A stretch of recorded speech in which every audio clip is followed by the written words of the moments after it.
Hi, this is Jim Cunningham. We're going to talk about California probate costs, navigation, and probate alternatives.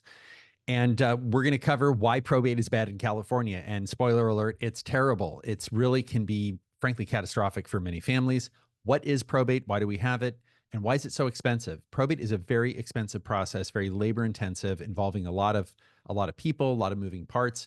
And what does a probate look like? We're going to kind of unpack that and show you all the different forms that are out there and processes you go through.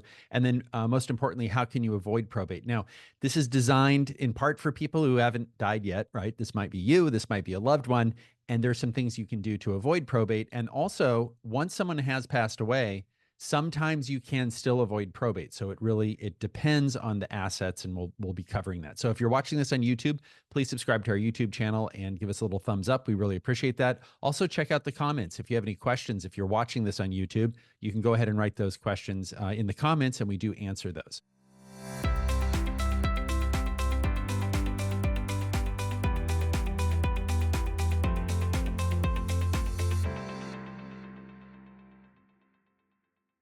I'm Jim Cunningham. I'm a partner at Cunningham Legal. I have 30 years experience as an estate planning attorney. We have offices throughout the state of California, and I'm a certified specialist in estate planning, trust, and probate law.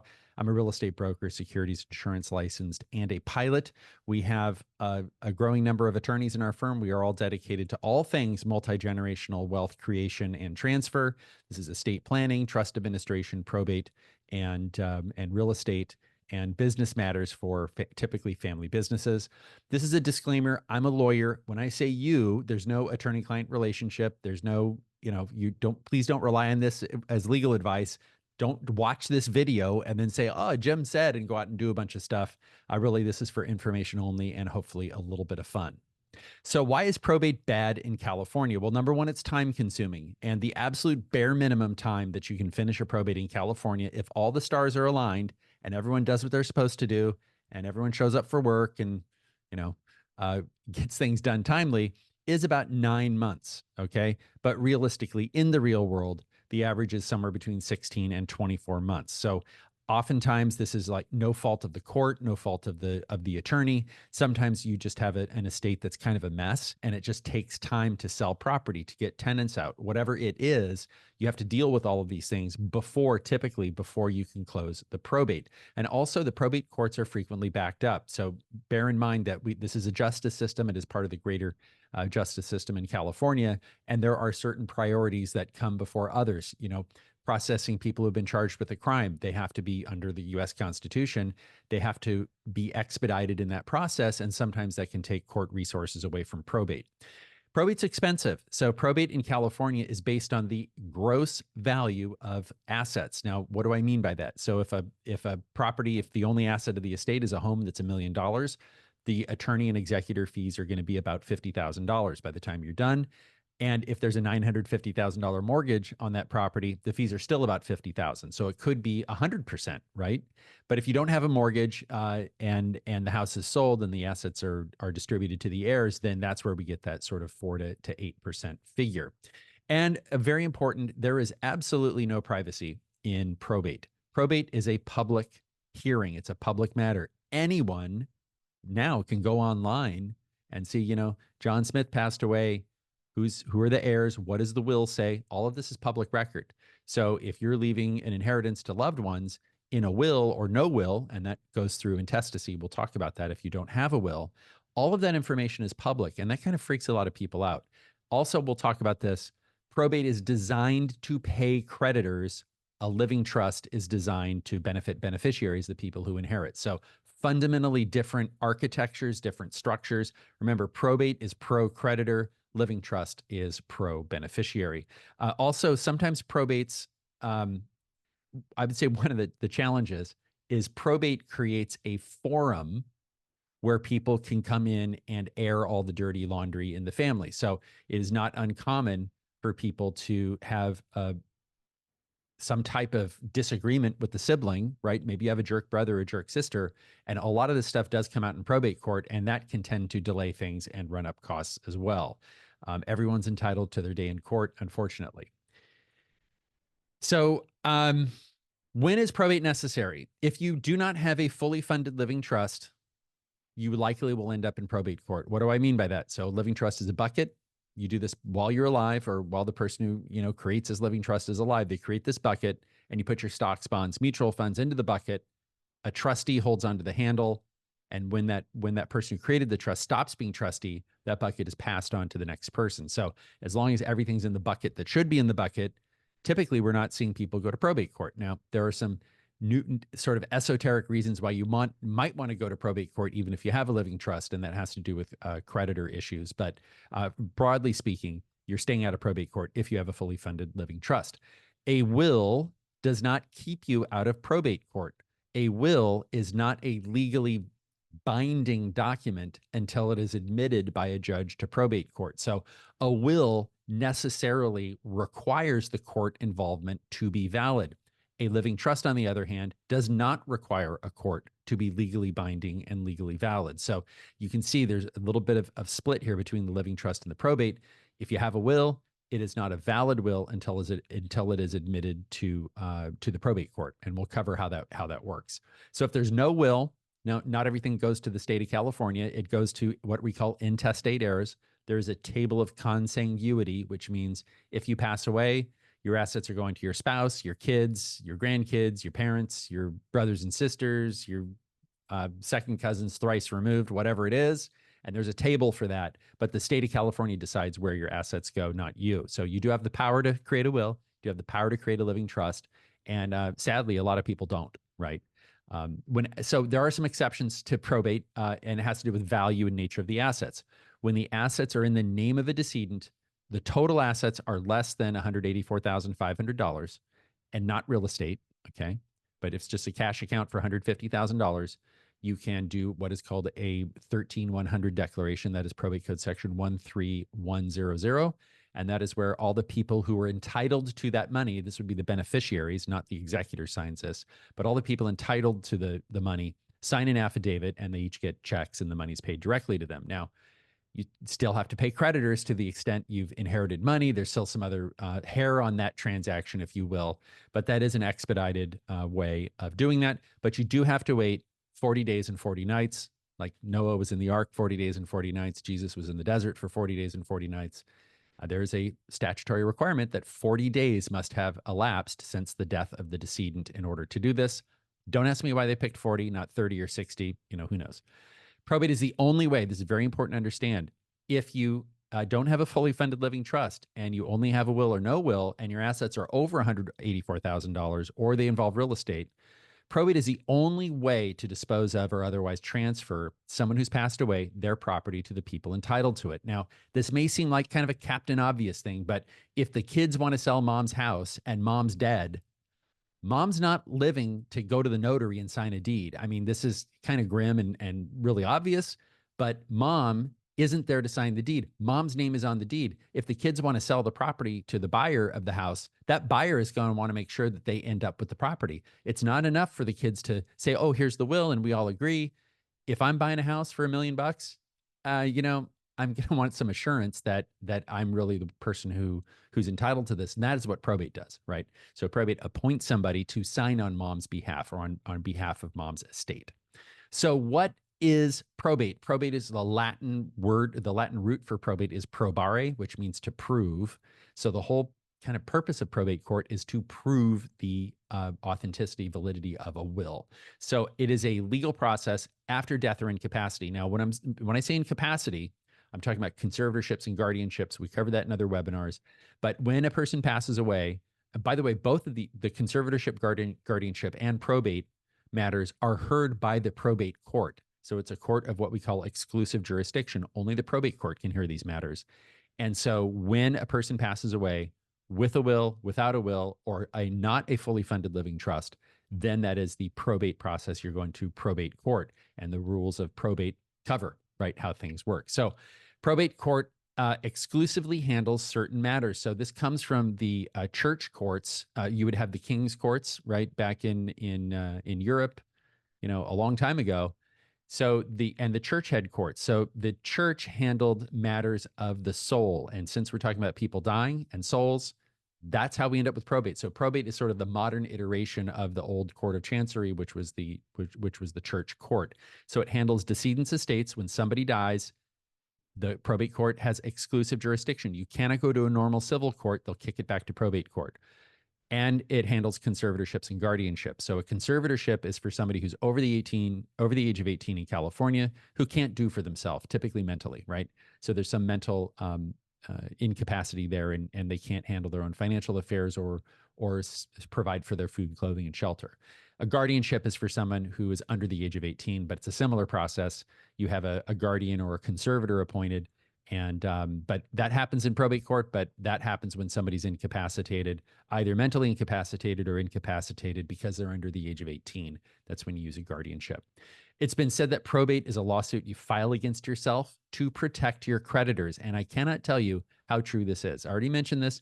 Probate's primary function is to pay creditors of a deceased person. That is the number one reason the probate court exists. And if you kind of dig deep on this, and as you'll see, that's really what it's about, right? It's about making sure that the creditors get paid. Well, I don't know about you, but I care about my family more than I care about my creditors, right? Now, I'm someone who pays their bills, but a living trust primary function, primary role is to provide for the beneficiaries, meaning the people who get the goods, bene meaning good in Latin. So these are the people who inherit under the living trust.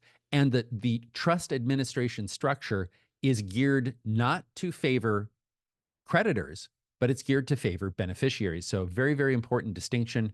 Frankly, many people when they pass away don't have many creditors. I mean, some do, but a lot of times, the mortgages have been paid off and there just really isn't a lot of creditors. So if you're looking at this, if you're looking at the video of this and not just listening to the audio, there are a whole bunch of steps here in probate.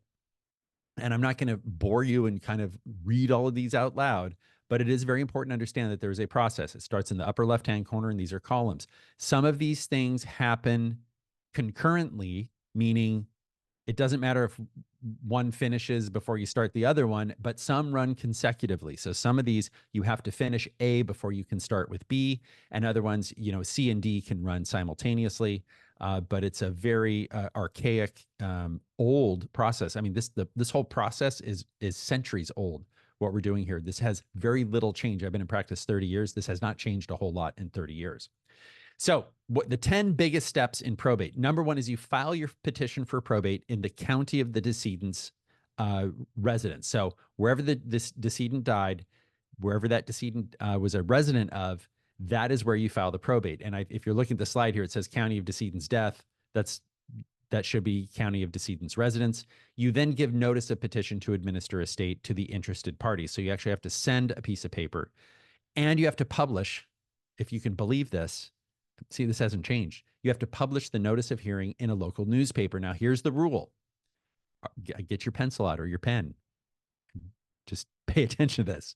A copy of the notice of petition to administer estate must be published 3 times in a legal notice section of a newspaper of general circulation in the city where the decedent resided, with at least 5 days between the first and last publication, not counting the publication dates. Now, if you understand that, kudos to you. And the first publication date must be at least 15 days prior to the hearing. So as we'll see here, I picked out Santa Clara County. It's a fairly large county. I have a list here of all of the newspapers of general circulation. And you'll notice the last one on here is for the city of Milpitas. It is the Punjabi News USA. I looked at that getting ready for this webinar. The newspaper is published entirely in Punjabi. I could not find the legal notice section. Maybe people weren't posting there. But if you die a resident of Milpitas and you publish the notice to creditors in the Punjabi News USA, it might not get as much traction. I don't know. Who knows? But there are these newspapers that are out there. They still publish. This is still an archaic requirement, okay? So unless you read Punjabi, you're probably not going to be looking at the Punjabi News USA. And there are a bunch of other newspapers out here as well. So just know that when you publish, it has to be in the city of residence. And if you get it wrong, if you're a resident of Milpitas and you use the Sunnyvale Sun, which is published in Sunnyvale, your petition can't be approved. So this is very important. Your petition cannot be approved because in order for the judge to make an order, the judge has to have something called jurisdiction. What is jurisdiction? It's the right of the judge to have any say over what's going on. The publication is a prerequisite for the judge to have jurisdiction over the particular matter. The judge cannot admit the will to court, the will to probate court, unless this publication has occurred correctly. So step number 4 of the big steps, the hearing. This is supposed to be heard no sooner than 45 days and no longer than 60 days from the date of filing. So remember, you have this publication that has to be outside of a window of time, and the first publication has to be 15 days before the hearing date. You really have to get these dates straight. Many of these newspapers only publish once a week. So the newspapers you saw there, they publish once a week. They're not daily papers anymore, right? So it's very important to get the timing right. And if everything goes right and you get all this done and the stars are aligned at that hearing, at the hearing where you go in front of the judge, the order for probate is typically issued and either admits a will or finds that there was no will. So there will be a finding either that there is a will and this is what the will is, or there is no will, right? Those are the two options. Bond is set or waived. What is bond? Bond means that if the executor or the personal representative who's appointed by the court steals all the money, the bonding company replaces the money. Okay, this has to do with credit rating, right? So if you don't have a will, a court is going to impose a bond unless the bond is waived by the beneficiaries. And typically most wills will waive a bond. Okay. So this is just a little wrinkle in there that if you're trying to do this yourself, I really recommend you get some legal counsel on this. And certainly our firm could help you with that, but pretty complicated, right?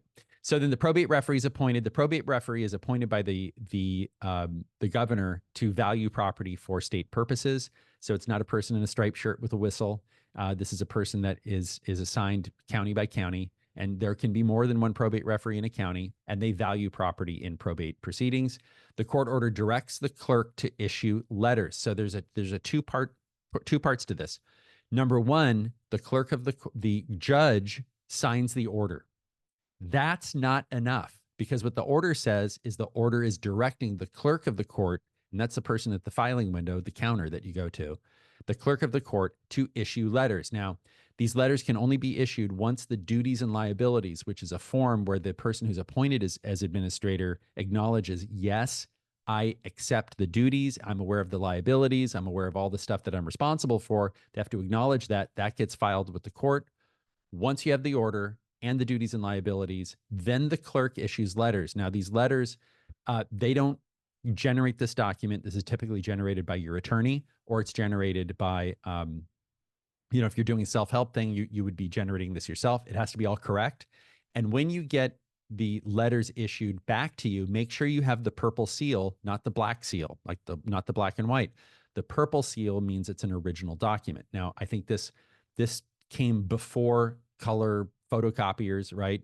But bear in mind that you're going to need certified copies of letters of administration. They don't necessarily give those to you when you get them. They might just give you a copy, but you might need those certified letters for banking and real estate transactions. So just a little fine point there. And it's only at this time can the personal representative, by the way, describes both executor and administrator.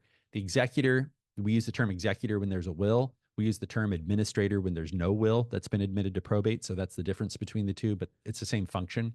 So only now can the personal representative take action on behalf of the deceased person's estate. And then within 90 days, so there's some other stuff, within 90 days of letters being issued, the following state agencies need to be notified: the Franchise Tax Board, California. Remember, we're talking about creditors. California wants to make sure their taxes are paid. Department of Healthcare Services, and Victims Compensation Board. So if somebody had an outstanding, had a criminal history and a restitution award, and this does come up when people pass away and there's a restitution award outstanding, that's a notification you have to go through. If you don't notify these agencies, you can't close your probate, right? So again, some of these run concurrently, some run consecutively. This is an example of one running concurrently. Within 120 days of letters being issued, and I will tell you, in some counties, you might have your court order signed, but it might be 3 or 4 weeks until you get your letters, believe it or not, okay? So within 120 days of the letters being issued, not the order signed, but the letters being issued, that's when the personal representative can account for all assets, and you should have, and file your inventory and appraisal, give notice to creditors, if there are any known creditors, allow or reject the creditor's claims. So that all happens within 120 days. And typically within that time period, we're filing the federal and state income tax returns. And if it's a taxable estate for federal estate tax purposes, we're filing an estate tax return. During this time, you're selling real estate or not. And, sometimes people don't sell real estate, don't have to. I will say, we've covered this in other webinars. There are fewer warranties if a property is sold out of an estate versus if you sell it after you inherit it. So a lot of times it's best to sell it during that estate administration proceeding. And then you file the petition for final account and distribution that cannot be filed until 4 months has elapsed since the issuance of letters. And then you receive your receipts on distribution and file those with the court. What that means is the personal representative, executor, administrator goes to court and says, hey, here's all the numbers. This is what we started with. This is all the money that came in. This is all the money that went out. This is what's left over. Let's divide it up a third, a third, a third, as the will says. You need receipts from the people who, where the judge says, yes, you can go ahead and distribute to these people. There's a receipt that is typically an attorney drafted form where the people acknowledge, yes, I got my $300,000 or whatever it is. Only then is the personal representative discharged. A very long, convoluted process. And again, this is not a comprehensive list. It's not legal advice. What forms do we use? This is form driven. So Judicial Council forms, the Judicial Council of California has created a set of forms, and these are mandatory forms, right? And just because it's a form, it's kind of like filling out an income tax return. If you check the wrong box, you're really in trouble. It's the exact same thing with these probate forms. So there are a lot of little boxes that you may think are just real short, words don't mean anything. You can just willy-nilly check boxes, but that's going to get you into trouble real quick. So the probate process is covered by forms, and the abbreviation is DE, as in Delta Echo. This means decedent estate. That's what it stands for, decedent estate, not Deutschland, not Delaware. So the first form is the petition for probate. So we mentioned this. There's an actual form for this that says petition for probate. This is the form that allows you to formally start the probate process and request the probate court to appoint an executor or administrator. So in this, you're going to have the name of the decedent. You're going to have a statement about whether the petitioner, who is typically the executor or administrator, whether the petitioner believes there's a will or not. If there is a will, it's filed with the petition for probate. And there are a whole bunch of other questions that are answered about family status, prior marriages. Was there a predeceased spouse, and the decedent? So there was a predeceased spouse. The decedent, who would have been the surviving spouse, is now dead. Did that decedent inherit property, real property, from a prior spouse under intestacy? And because if the answer is yes, then that prior spouse's children may inherit some of that estate. So it's really, you really have to pay attention to this and be truthful and conduct a thorough investigation. So you have your petition for probate. That gets filed with the court. The notice of petition to administer estate. So when you file your petition for probate for court, the court clerk will give you a date. And a lot of times you can say, these dates work, those dates don't work if you're there, or you have an attorney service do this. But you want to do this before they hand you your documents back, because if you're planning some trip to go somewhere and that date is when you're on your trip, it's going to be a problem, right? So typically lawyers who practice probate kind of say, hey, can you give me these dates or this range of dates? So they give you back the date you put that date on the notice of petition to administer estate. So this notice of petition to administer estate, DE 121, informs the interested parties. Now, these are the intestate heirs, the people who inherit without a will. These are also the people who are named in the will. Everyone named in the will gets notice. And this also gets published in the newspaper, right, that we talked about earlier. And it says to the world that you have this pending probate petition. And oh, by the way, if you're a creditor, you've got a time limitation. So creditors have to file creditors' claims within 4 months of the issuance of letters. Otherwise, the executor cannot pay the creditor. Okay, so that creditor has a 4-month window. And then there's an order for probate. This is a document that's prepared by the lawyer, or if you're doing self-help, you prepare this. The court does not prepare anything. They're just signing documents that you put in front of the judges, put on the judge's bench there. And that's the order for probate that's typically filed. Typically, you're going to file your petition for probate. A lot of times the order gets submitted and letters with the initial filing. It's just kind of how the court process works. The duties and liabilities, this is mandatory form. The executor has to sign this. This informs the executor or the administrator of their duties and responsibilities. And then the letters. And typically, this is a one-page document, the letters. This proves the executor or administrator's authority to act on behalf of the estate. And the original, again, has a purple seal, not a black and white seal. This allows a personal representative to manage the estate's asset. It's almost like the identification papers for the executor. And then we have a whole slew of other notices and inventory. So if there's some other type of notice, if the notice of hearing goes out, proof of subscribing witness. This is if the will as written does not contain some very specific language where we call it self-proving. So if somebody signs as a witness and they just say witnessed on such and such a date, that witness is not saying that this person declared this to be their will in my presence and, I'm declaring under penalty of perjury, blah, blah, blah.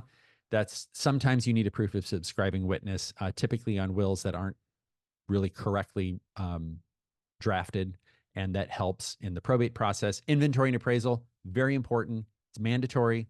Inventory and appraisal tallies up the assets of the estate. There are two sections to it. One is the cash section, how much cash is in the bank. That doesn't need a probate referee. It doesn't need to be valued. All the other assets get valued. Stocks, bonds, real estate, everything. There's mandatory valuation that the probate referee is assigned to handle, and the fee is 0.1% with a maximum of $10,000. So again, it's a mandatory form. There are some other optional forms. So if the person who is surviving is a spouse or registered domestic partner in the state of California, there is a different procedure where you can pick up your community property and not have that part of the probate estate and have other property transferred to a spouse. So that is one way to shorten, in many instances, the probate process. So if you're a surviving spouse, you may not have to go through this more formal process. You can take a little bit of a shortcut with the spousal property petition. Creditor claims, the notice of administration to creditors has to go out to known creditors. There's an affirmative obligation to notify those creditors. So you have to nudge them and say, hey, creditor, mom died. If you have a claim, you need to file this within 4 months or you're forever barred from filing your claim. Yeah, really, you have to do this. You do not have to do this with a living trust. Okay. There's a big difference between wills and trusts. In order to close the estate, you must have notified the creditors. Okay. And if you don't notify the creditors, then they may not be time bound by that 4 months. So it's very important to do that because you as the executor or administrator have an affirmative obligation to the creditors. And then those creditors' claims are either allowed or rejected. Now, if a creditor's claim is filed late, the personal representative cannot allow that claim, and a court should deny the allowance of the claim. So if somebody files a claim 5 months after the issuance of letters, and let's say the executor administrator wants to pay the claim, they're barred. They can't do that. So I've seen that in open court. Interim actions in accounting. So there's some asterisks here on these. The ex parte petition for authority to sell securities and approval to sell real estate. This typically happens if you do not have full authority under the Independent Administration of Estates Act. And I think we cover that in other webinars, but it's this really sort of granular, are you serving with full authority or limited authority under the Independent Administration of Estates Act? It's better to have full authority because you don't have to go through this. If you have no authority under the Independent Administration of Estates Act, this typically is contained in the will that people write. You might have to go back to court to get permission to do a lot of things. But I would say, generally speaking, once you do have that broader authority, you're not having to go to court to get permission to sell securities. We do sometimes see a petition for preliminary distribution. This typically happens when the inventory has been filed, but for some reason the estate can't close. Maybe a parcel of real property is in the middle of litigation. Maybe there's something going on, but people say, gee, I'd like my inheritance a little bit earlier. Yeah, you can do a preliminary distribution, and there's a petition and an order, and then the report of sale and petition for order confirming sale of real property. Essentially, you have to, depending on if you have this limited or full authority under the Independent Administration of Estates Act, it's something where you might have to get court permission to sell property. But if you have full authority, you're just noticing the beneficiaries. So again, we covered that in other webinars. Petition for authority to lease, borrow, exchange, grant an option to purchase real property. and order authorizing lease, borrowing, exchange, or option to purchase. Again, these are going to be typically if you don't have full authority. We don't see these too often in practice. So let's say you've done your petition, the 4 months has elapsed, you paid the creditors, you paid the taxes, you've gone through all of this, and you say, yay, we're ready for final distribution. So that used to be when I started practice, there was no petition for final distribution form. Now there is. And you can either waive an account or do a full accounting. And an accounting, again, it's like we started with this amount of money, this amount came in, this went out, this is what's left over. All those numbers add up. I would say on balance, it's probably a good idea to do an accounting unless you're the only heir, the only beneficiary. The reason it's not a bad idea is it's nice because if somebody later has a problem, they say, what happened to that 10,000 or what happened to this or that? If you don't have an accounting, there's no record, and that can cause some animosity in families. So it's more of like a family dynamic thing. But again, I think it's something to, if you're a client of ours or a future client of ours, and this a discussion we'll have with you whether to do the accounting or not. And most lawyers have that with their clients. So petition for final distribution. And then this is very important, this final discharge, receipts and final discharge, that closes officially the probate and releases the executor or administrator from any further obligation. So that's kind of probate in a nutshell. There are some other miscellaneous forms that we have listed here. But again, lots of forms, heavily form driven. You kind of need to know what form to use and how to fill it out. And this is very tedious and time consuming and therefore expensive. So in California, probate is expensive. California law has statutory fees for both attorneys and executors based on the gross value of the estate. It is 4% to the lawyer and 4% to the executor on the first 100,000, 3% to the lawyer, 3% to the executor on the next 100,000, 2% on the next 800,000, 1% on the next 9 million, 0.5% on the next 15 million, and above 25 million, the court will determine a reasonable compensation amount. So believe it or not, we do see some probates in that $9 to $15 million range. Sometimes people just don't plan. It happens, and it's unfortunate, but it does happen. And so we certainly help people who are in that predicament. We do have on our website, we do have a probate fee calculator. So if you're wondering what's this going to cost me, how much is probate going to cost? There is a probate fee calculator, and that's based on the statutory fees. And so we'll have a link in the notes, and we'll be putting a link here on the webinar if you're watching this live. So probate of $1 million estate, the total fees are $46,000, and you probably have close to $4,000 in filing fees and appraisal fees and all the other sort of publication fees and filing fees. They're not cheap, right? And you might have multiple filings in a single probate. So very important to pay attention to the overall cost. Now, if you have a living trust and it's $1 million estate, is there a legal fee associated with the administration of the estate? Probably. It's going to vary, typically based on the time involved. So probate is disconnected from the time involved, right? At least when it comes to statutory fees. There's something called extraordinary fees. If it's really a lot more work, the lawyer can certainly petition for a higher fee amount, and certainly the executor can. But living trust administration, for many lawyers, many practitioners, they base their fees not on a percentage of the estate, but on the time involved. So kind of tracking your time and billing the client hourly. Some attorneys do bill on a flat fee basis. It's something in our firm we typically bill hourly. We haven't really figured out a good way to do a flat fee that's fair to both the client and the attorney, because someone's going to lose in that. Either the attorney's going to make a lot more money than they should, or the attorney's going to do a lot of work that they won't get paid for. So many times with trust administration, it's hourly. But I can tell you, on $1 million estate, the probability is way less than 23,000. Okay, in terms of attorney fees. Let's jump to a $3 million estate, 86,000 in attorney's fees and executor fees combined. So that's a lot of money, right? 86,000. We see these. So we handle the estates at $3 million, and we do get attorney's fees of 43,000. $10 million estate, 113,000, or a total of 226. A lot of our clients have $10 million estates. Most of those clients are doing living trust centered estate planning, probably all of them. And it's important to understand that if you have a $10 million estate and there is a trust administration, there are legal fees associated with it, but it's like you're taking off a zero, or it's really needle moving. It's orders of magnitude less typically on a trust administration. Not always. If there's conflict, if there are problems, It just depends on the nature of the engagement. So that is probate. So why is probate so expensive? Well, it's incredibly time consuming.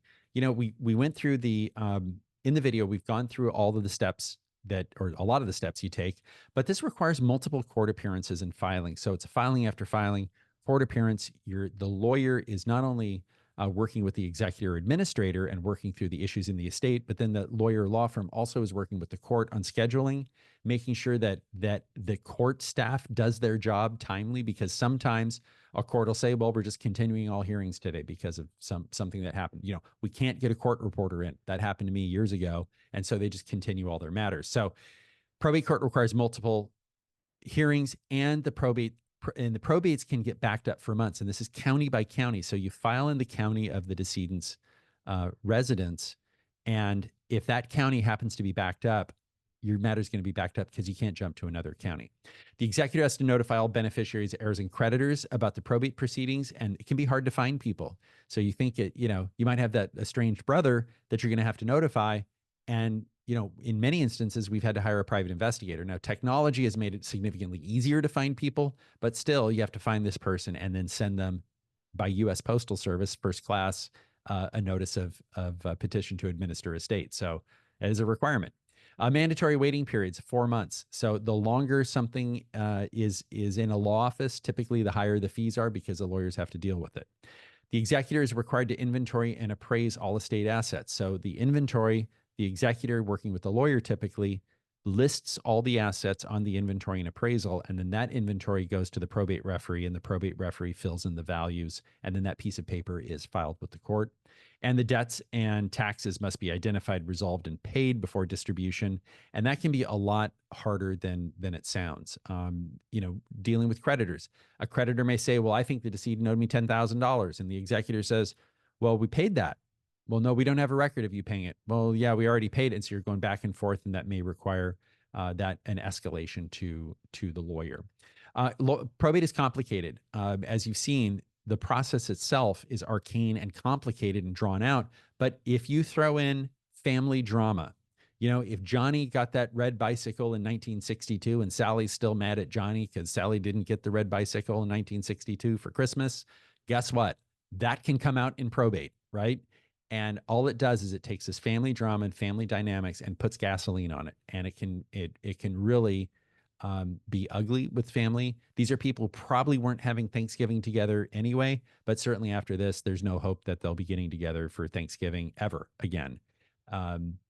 And this can significantly complicate and lengthen the probate process. Again, probate requires strict adherence to legal formalities. And these are not just kind of baloney formalities. The court does not have jurisdiction. The court cannot act until certain things have happened. So the court lacks the ability to just ignore the requirements. It just simply can't do it. Complex estates with international assets, ongoing business interests, or complex family dynamics, again, they can take longer to settle. Probate, I don't believe probate is a do-it-yourself project. Now, we have a lot of smart clients and a lot of smart people. Can you do it yourself? Maybe. It's probably just going to take a lot longer, probably not worth the hassle. And frankly, a lot of the fees, the expenses of administration are deductible from the income tax return. So you got to factor that in. So really, it's not as much as you might think. But if you're named as an executor and fail to take any action to start a probate, you also can be held personally liable for the resulting expenses incurred by the estate and financial impacts of the deceased heirs. We can help with living trust and probate at Cunningham Legal. But again, if you're named as executor and don't do something, you actually have an affirmative obligation within 30 days of death to start doing things. And again, if you don't do it, you can be held personally liable for not doing things. Certainly once you're named as executor and just kind of ignore things, yeah, you're definitely on the hook on that one. So how to avoid probate? How do we avoid probate? How do we avoid all of this, right? What is a living trust? What's a living trust? What's a living trust-centered estate plan? It's a set of documents that work together to provide a plan that avoids probate court in the event of death or incapacity. So this is where somebody can't do for themselves. The core documents include the living trust and pour-over will. Those are the two that kind of the peanut butter and jelly of this that go together. The revocable living trust holds all the assets. The pour-over will leaves whatever might be in a person's name to the living trust. And this is really important because if you just have a living trust and no will, and you got a $10,000 bank account outside of your trust, it's not going to end up in your trust. It's not going to be administered the way you want it administered in your trust. It's going to go to the intestate heirs, which may or may not be who gets it anyway, but it's just important to be mindful of that. The trust must be funded, meaning assets transferred to the trust. So we have this analogy of a bucket we'll see in the next slide. Some other major documents we see: durable power of attorney for property management. That document grants agency authority. This is different than a trustee who has fiduciary authority. So a living trust is bound by the terms of the living trust. One reason living trusts are so long is a trustee can only do those things that the trust says the trustee can do. A durable power of attorney can be 2 pages, and it says basically whatever I can do, my agent can do on my behalf. Now, things that are in a living trust, this is very important. Things that are in a living trust are not covered by the durable power of attorney. So if I have a living trust and I put my home into my living trust, and the trustee would be dealing with the house, selling it, whatever, paying taxes, whatever it is, that executor deals with that. Now, the agent under the durable power of attorney may in fact be the same person, but when dealing with the house, that person does so in their capacity as trustee of the trust. But when dealing with filing an income tax return or an IRA or 401k or annuity, that same person will be acting as an agent under the durable power of attorney. So there's a nuance, but it's very important, because if you show up with the living trust to the people that you need to deal with the IRAs, they're going to say this isn't helping because the IRA is not in the trust, and an IRA should not, individual retirement account should not go in the trust. And a living trust, what's the analogy? It's a bucket with a handle. It's pretty basic. It's a bucket with a handle. You put your assets into the bucket, your stocks, bonds, mutual funds, house, rental property. Hold on to the bucket. If when you're holding on to the bucket, you're the trustee. And when the trustee stops being trustee, let's go with the handle. The successor trustee picks up that bucket and holds on to those assets for your benefit. So if this is your living trust and you have a stroke and you can't be trustee anymore, the successor trustee picks that bucket up and uses those funds for you, right? Because that's what your living trust probably will say, is that these assets are for your benefit while you're alive, not the trustee's benefit, not your heir's benefit, but that's for your benefit. And that all happens without having to go to probate court. If you don't have a living trust, if you just have a will and a durable power of attorney, just have a will, you're going to conservatorship court, right? So because that will is not a valid document until you're dead, and a court admits that to probate. So very, very important to understand that if you want to stay out of conservatorship court, looking at a living trust is a good place to start. The other thing is a living trust is a private document. So now, at some point, the people who are entitled to receive property under the trust, as well as your heirs, are entitled to see a copy of the trust. But that's a smaller set of people than the whole world, right? Because a probate is the whole world. Anyone in any part of the world can electronically access court records now, right? If you go through the right hoops and figure out, oh, Johnny died and his 3 kids are each inheriting $1 million. I think I'm going to go try and scam one of them, right? I mean, who knows? So that's a public proceeding. Living trust, private, and avoids probate court, can minimize taxes. Okay, a living trust can help to minimize taxes. And again, we cover that in other webinars. It is not a solution to eliminate estate taxes, okay, but it can help with other taxes. Other benefits include protection of inheritance from creditors, predators, and divorce. I don't know about you. I've got 3 kids.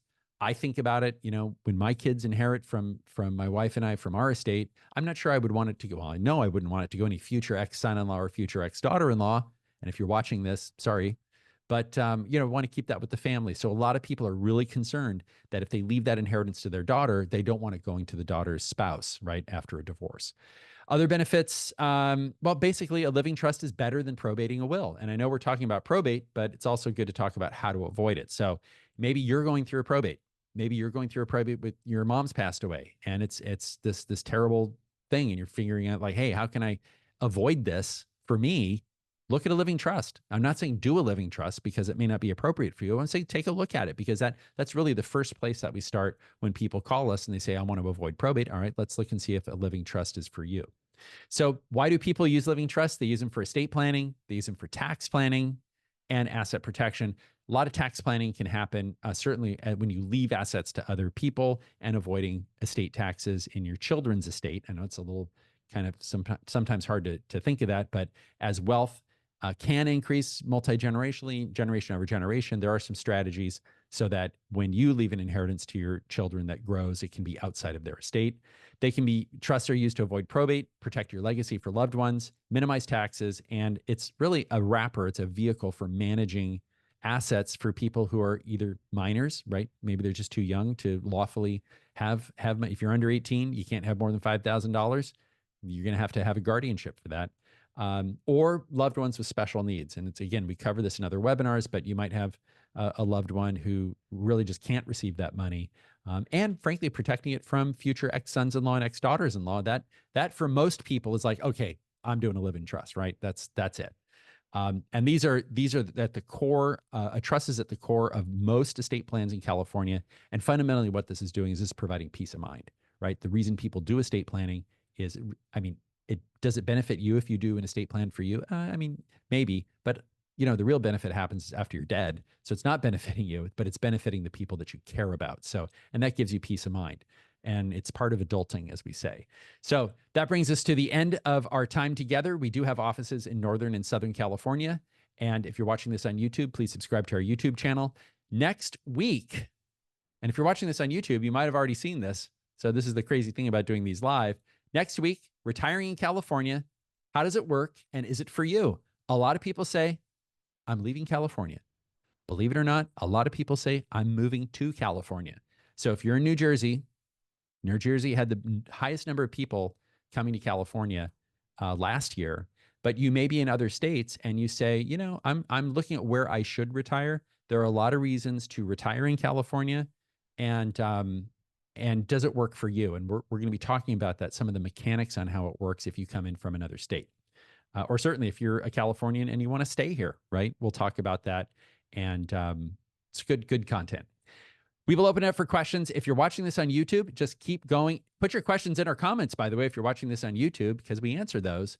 And if you're watching this on YouTube, just keep watching, because magically the next webinar will just roll right after this one.